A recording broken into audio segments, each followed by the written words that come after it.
Welcome back, y'all. Did you miss us? We've been gone for what seems like years. But guess what? We're back.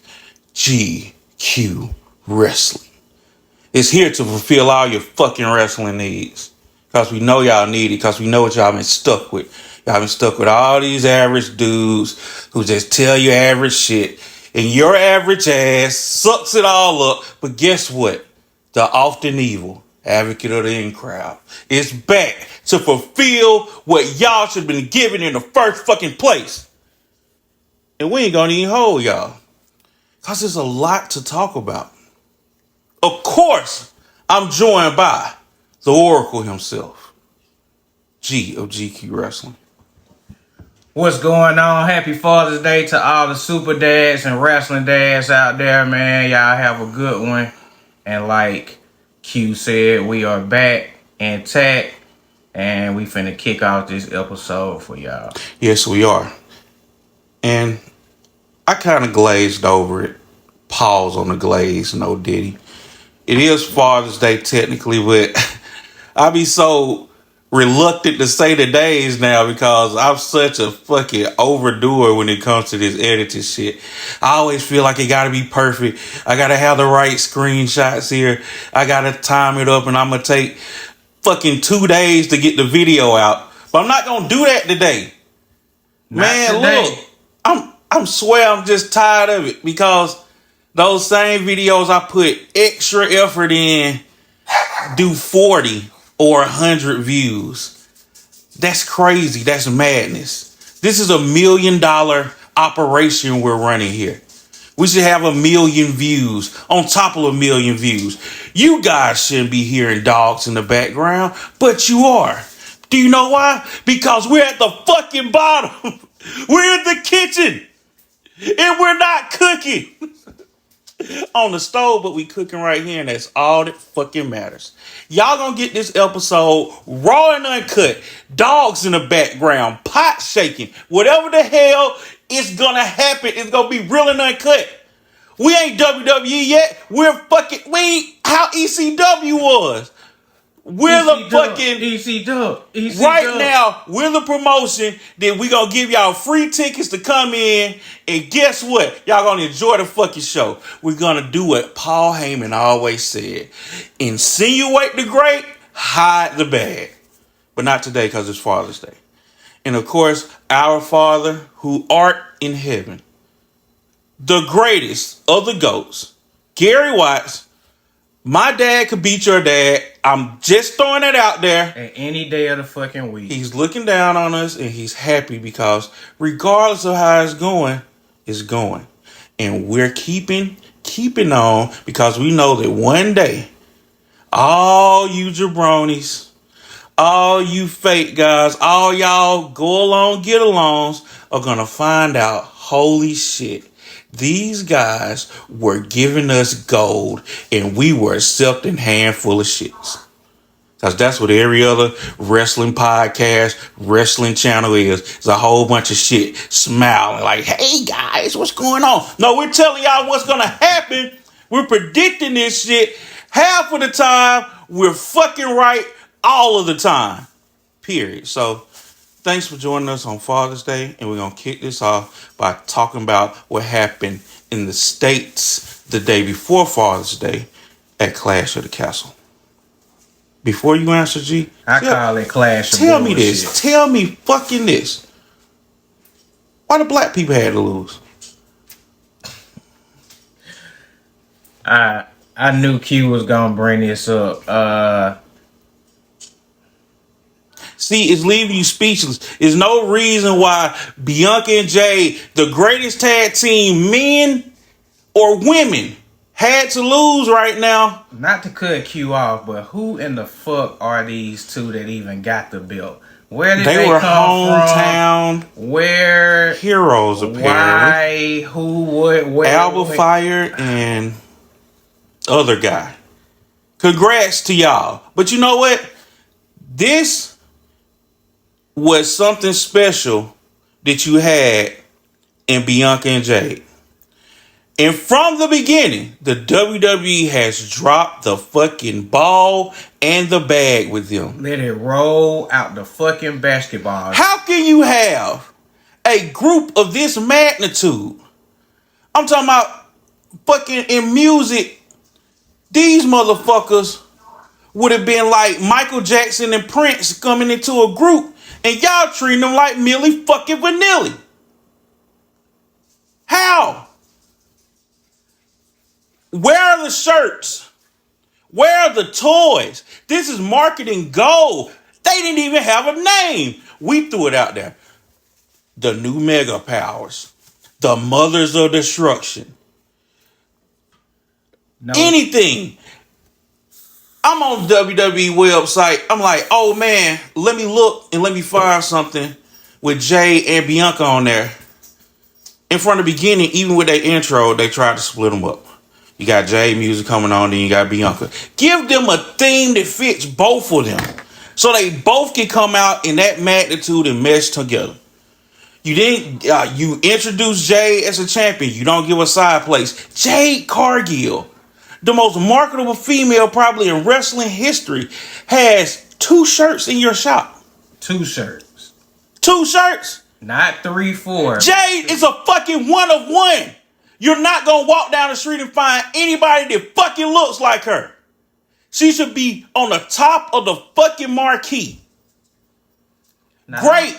We gave them the plan of putting them in the tag team so Jade can work with Bianca. And Jade has got nothing but better. People talk about her match at Clash of the Champions where she had that slip off the rope. I mean, didn't we see fucking Damian Priest, the world champion, get his foot caught in the fucking rope and fall over? I mean, this is wrestling. Mistakes happen, but it's how you build and come back from there. And she has always came back. She has always looked great.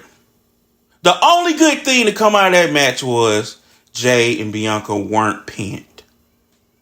But other than that, they were like the token black girls to lose, and they got all the black girl magic.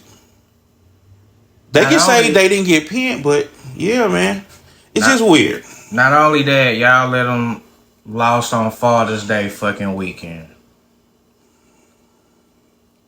Everybody who watched that pay-per-view, y'all know as well as I know, nobody can beat them 2.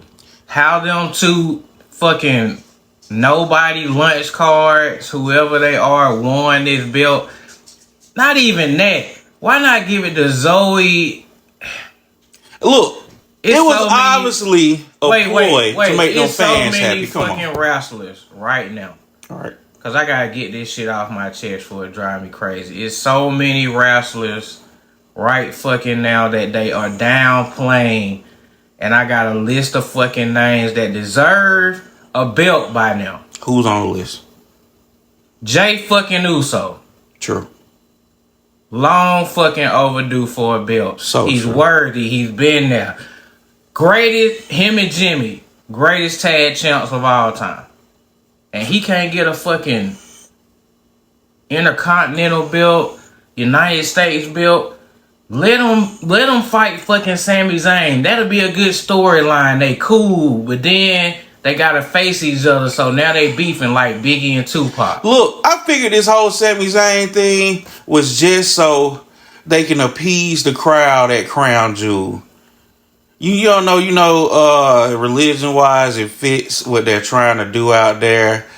And you want to bring a guy that looks like those guys. You want to have a win in front of those countrymen. Just like how the 2 girls who won last night, that was to make the crowd obviously feel good about something. Because we knew, man, take this opportunity to stop right now. This is a fucking podcast. Y'all can fucking put picture in picture. Just go to the GQ Wrestling Q Instagram and follow that. We're blowing up on Instagram. We Instagram famous. Let's throw that out there. But we put out the best reels in wrestling there and everywhere. So just follow us everywhere. But if y'all want to get into the big conversation where our biggest fan base is, that's on IG And every week we drop fucking fire. Everything always goes viral. But one of the videos that I recently posted to the stories was what I would do if they screw Drew. And I knew it was going to happen. And I'm knowing in my fucking mind, as soon as I seen the girls lose, that, okay, they're definitely going to screw Drew now. Piper is going to get piped in the ass during the fucking Bailey match. That would have been better. Let Piper go over. I would really like to see Piper versus Nia with Chelsea Green out of the fucking way. That would have been a better match, but you know, it's all about star power and to play devil's advocate. You can say certain people don't need belts. Like The Fiend, he never needed a belt. Undertaker, he never needed a belt. But these are supernatural type of characters that really was like, okay, why would a fucking monster, a movie monster like The Fiend, even want a fucking belt? That's not his motivation. So you understood when shit happened like that, and you didn't understand when shit happened like that. So you got Jay. He's very much over. And he hasn't got the belt yet. Well, a singles title yet. Wait, Q. No, and my top guy right now, Brian fucking Breaker. Downplaying the fuck out of him. He is the modern day, literally hands down fucking Goldberg. Get his man a main fucking script. Let him beef with Cody Rhodes. Let him beef with Damian Priest. I can see Brian Breaker being nothing but a fucking heavyweight. But it's all a fucking mess. The main culprit to blame for all this shit is the draft. They fucked up so bad with this draft and nobody's talking about it. You got, basically on SmackDown, you got two heels who are a true threat. Well, not even a true threat. You got two heels. Who? Melo and Logan Paul. You literally had to fucking make AJ Styles a fucking heel to give Cody somebody to fight against. And Cody's like fucking Batman. If he ain't got fucking the Penguin Solo, if he ain't got fucking Randy Orton, who's like Two-Face, if he ain't got Roman, who's like the fucking Joker, if he ain't got somebody to that level, The Rock, who's probably like Ra's al Ghul, if you don't got fucking Batman fighting one of his main villains, Batman gonna seem boring as fuck. And that's how they played the boy Cody out. After the fucking win at WrestleMania, it's like they have nothing planned.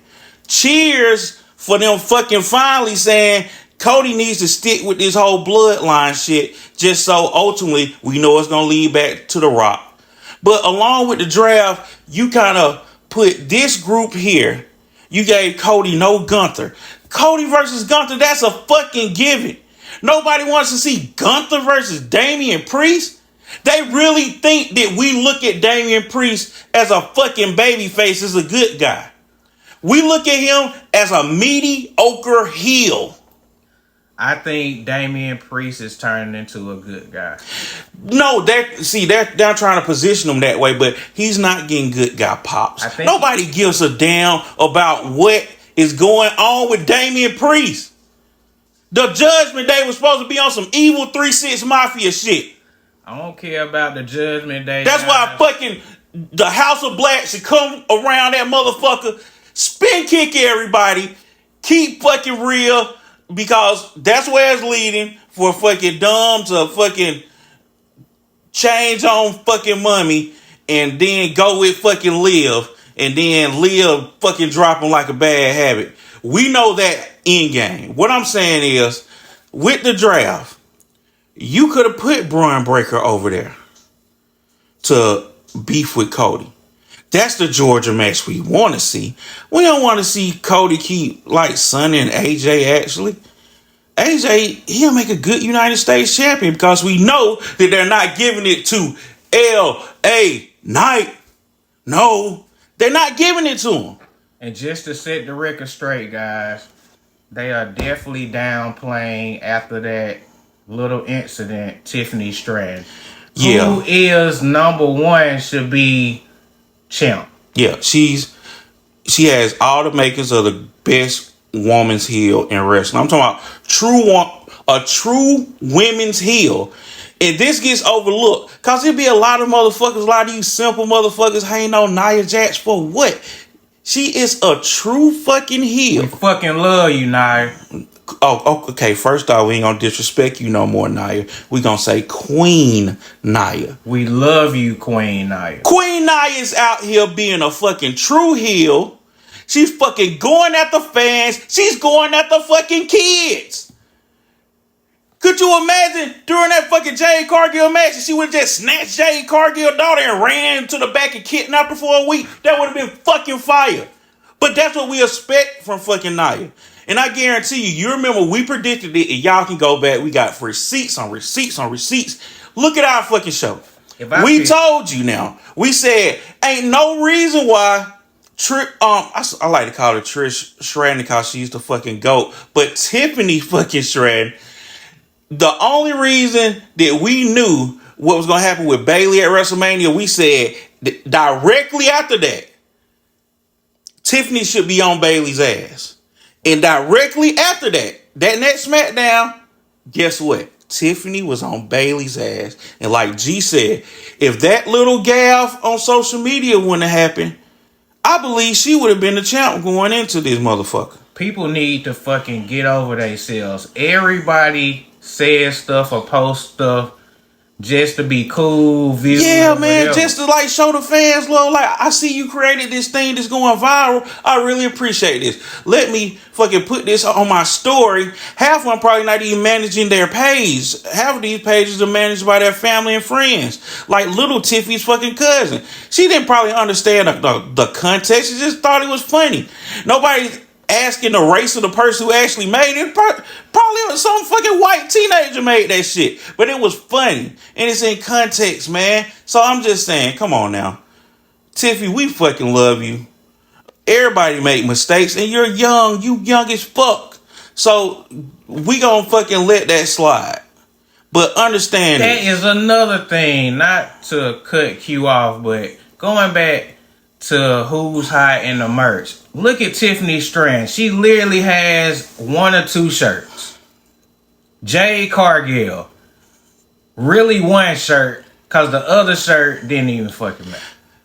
I don't know who is doing the merchandise or giving the pushes for the merchandise. I don't know if there's the agents or who. But since Vince left, happy Father's Day to you, Mr. McMahon. Well, I was so lit. But hold on. But since Vince left, it seems like the merchandise has been slacking. Look at the top stars now. Yeah. Even Cody's shit gun slowed down and became kind of mid. You remember before Cody was champion? All the fucking GOAT level shirts. Every other day dropping heat on heat on heat. But you got a fucking icon in NXT like Trick fucking Williams, who whooping that Trick every fucking week. I'm talking about whatever arena he's going to, the crowd is saying that shit. And I understand, okay, that's part of a movie. It's part of a saying that already exists. But you can have like whoop that. Make the whole just whoop that a fucking marketing fucking genius ploy on a fucking shirt. And just have his picture on there. Or have who he beefing with. Or have a fucking magic hat with a fucking magical fucking pointer. Anything. You don't know how to market Trick Williams? He got one shirt. Jade Cargill, 2 shirts. Tiffany Stratton, one or no shirts. What hurt me to my heart, y'all dropped the ball so bad with the big 3. Y'all supposed to give Bianca, Jade, and Naomi a shirt. I'm saying a couple of shirts. Naomi don't even got a shirt. Picked them up. Look at what's going on. Whoever they got over there designing these clothes and shit, they need to fire. I'm just saying, marketing wise, this is how the WWE makes their money back, and they should have more going on with their top stars and the stars that are upcoming right now. I guarantee you this.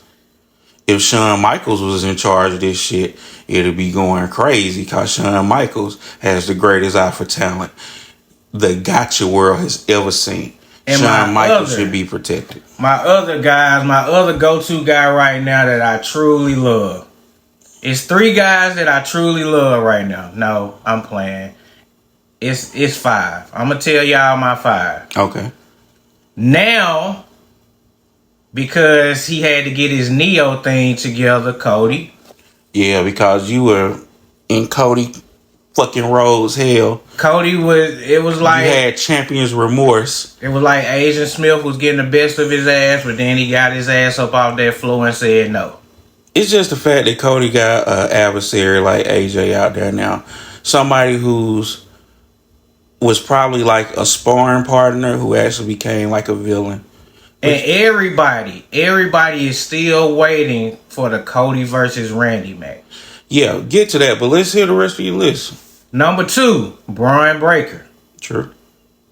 Again, not because they're Georgia boys, but Georgia running shit. We run shit, man.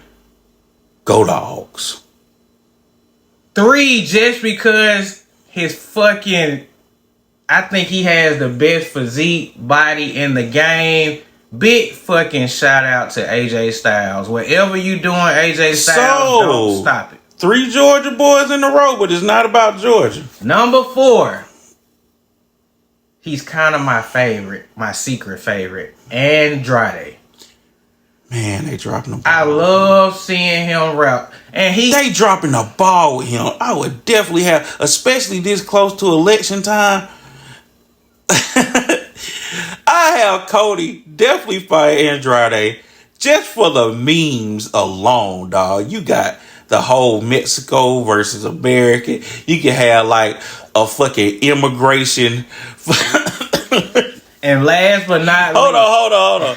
You can have like some type of gimmick match where like it's a wall, and you know whoever get over the wall first. Fuck it. I know that was bad, y'all, but come on. Don't y'all miss gimmick matches? I was telling G during Clash of the Castle, what happened to the Barry Alive match? We're never going to get bra and panties matches. But give me some more gimmick matches, man. Give me a First Blood women's match. Give me something like that. I just want something like how it used to be, man. But I love Andrade, and I think he could be a great villain versus Cody, man. Because Andrade's like the Mexican John Wick. And just to see him come for Cody, that'd be gangster.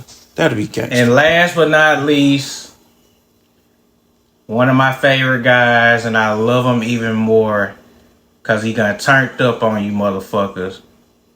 Gabe, a.k.a. the new Kurt Angle. Man, I'm sick of how they do fucking Gabe. The whole Sammy being this fucking undefeatable fucking champion. Wait, not to cut you off, but man. Fuck that. Did y'all fucking really see Sammy on Clash? Man, Sammy is good, man. And then Otis, borderline great. But let Otis jump Sammy. Let him and Maxine Dupree jump them both. Look, I'm just tired of the old way of doing things. I want to see new champions. This whole thing was supposed to be about the new era. You got Bayley as this champ. You got fucking Becky as that champ. I mean, besides Cody, that's the only thing that's new. Give us some fucking new champs. Give us LA Knight as United States champ.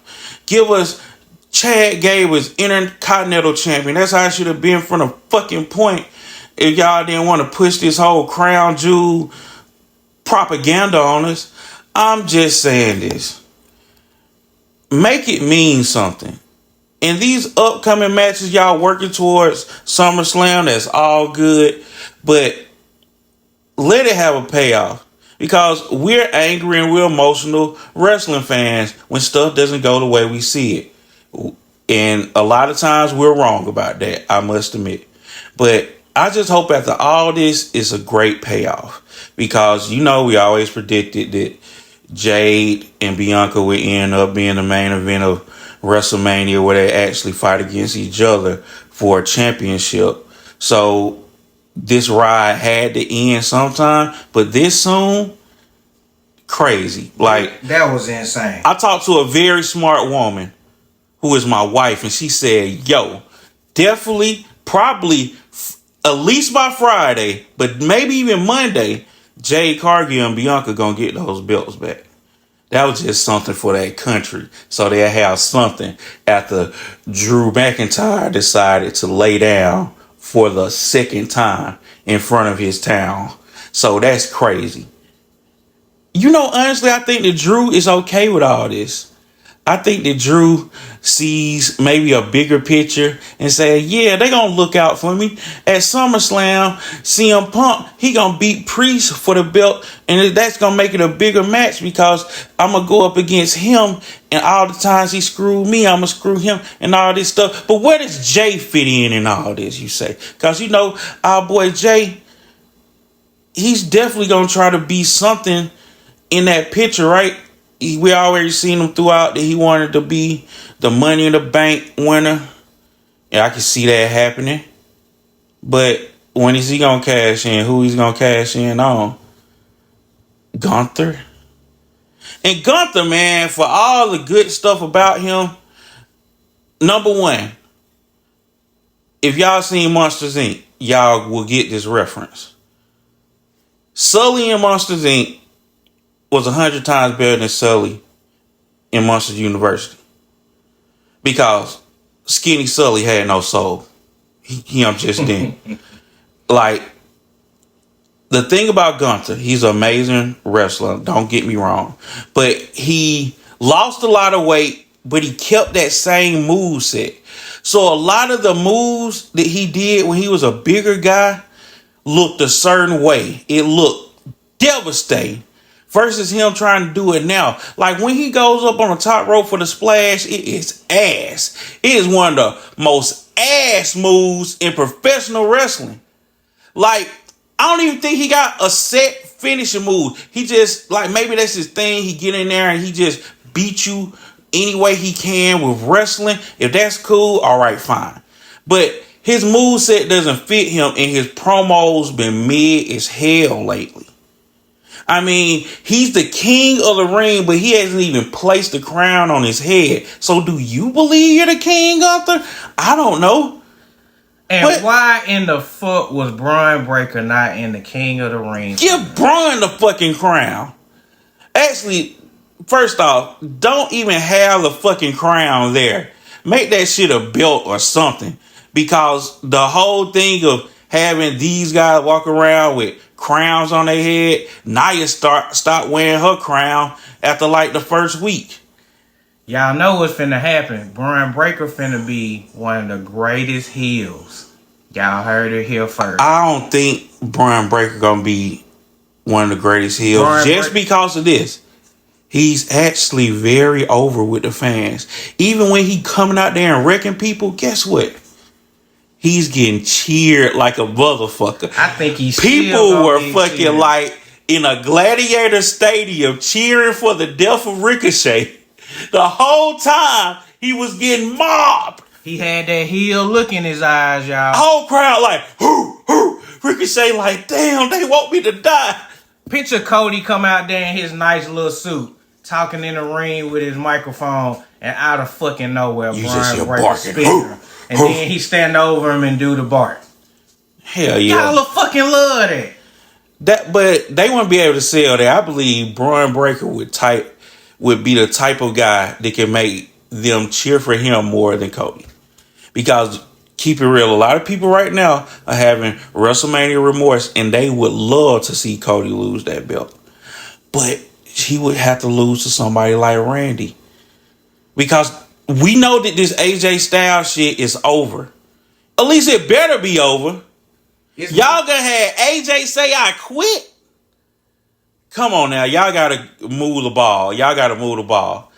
If this was a true trilogy, you would have had AJ winning at least one of these. But since he's out of the picture, that's gone.